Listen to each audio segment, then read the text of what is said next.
Leo, Svätý Otec nedávno povedal, že jezuiti sú ľudia, ktorí sú tam, kde sa iní nedostanú.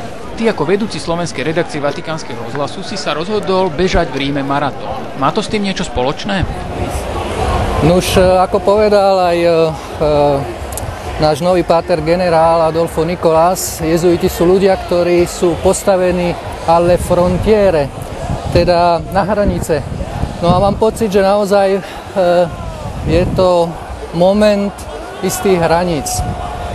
Už len keď si všímam týchto 15 000 ľudí, ktorí sa tu pripravujú na to, aby vyrazili na tých 42 kilometrov, tak sú to vlastne okamihy pociťovania vlastných hraníc, zápasu so sebou samým, nielen teraz počas tých niekoľkých hodín námahy a zakusovania vlastných limitov, ale aj s tou prípravou všetkou. A tak si kladem otázku, že čo týchto ľudí vlastne vedie k tomu, aký je to duch, aký je to dých, ktorý v nich žije, vládne a pri tomto Koloseu a pri Konštantínovom oblúku ich ženie dopredu. A tak ma to inšpiruje. Inšpiruje ma to k tomu, že ak hovorí apoštol Pavol, že oni bežia na štadióne, aby dosiahli pominuteľný veniec, tak čo nás ženie skutočne? Čo nás skutočne ženie byť Kristovými nasledovníkmi,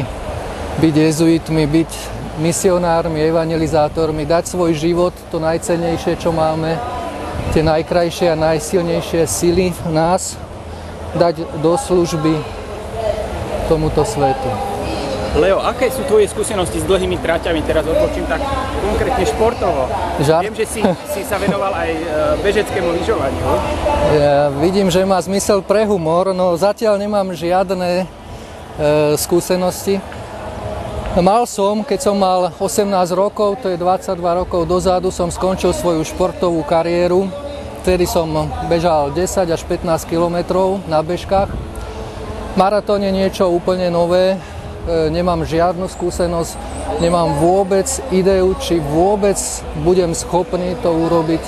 Je to zaujímavá otázka, pred ktorou dnes stojím a som veľmi teda zvedavý. No my ti držíme palce a držia ti palce aj iní slovenskí jezuitskí maratónci, ako napríklad Laco Šulík. Rozhodne. Aj Peťo Puriško, to sú ďalší, ktorí, zdá sa, že ste sa nejako zosynchronizovali. Je to pravda?